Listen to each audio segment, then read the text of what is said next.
What's up, everyone? Crane Daddy here at the docks, and right now, shipping is anything but smooth.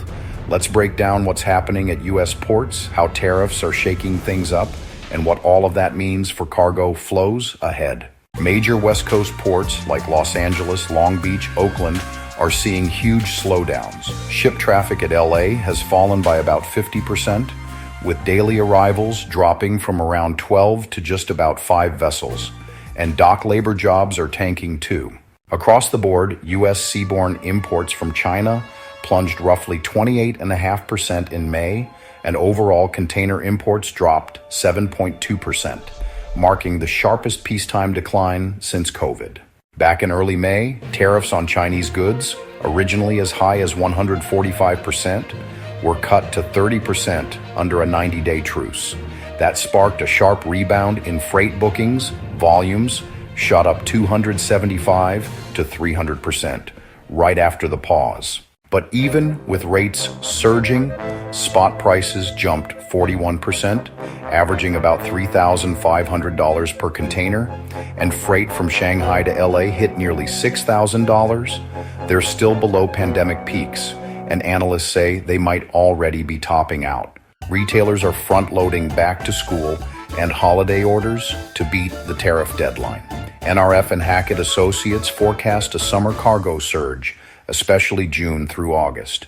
Global Port Tracker says the first half could hit around 12.5 million TEUs, up 3.7% year over year, though it's still below earlier projections. Still, it's just a one-month snapshot. So, what happens on the ground when the surge hits? Capacity crunch. Terminals and labor could be overwhelmed. We already saw that during COVID backlogs, rate spikes, port fees, trucking costs, and vessel surcharges adding delays. Dependency on policy.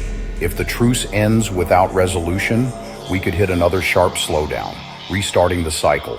Port heads, even the guy at LA, are not expecting a deluge post-pause.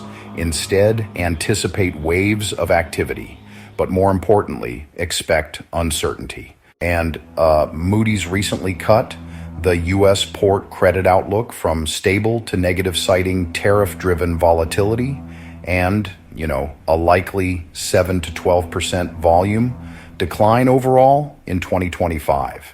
If the pause turns into a deal, expect a packed summer at the docks.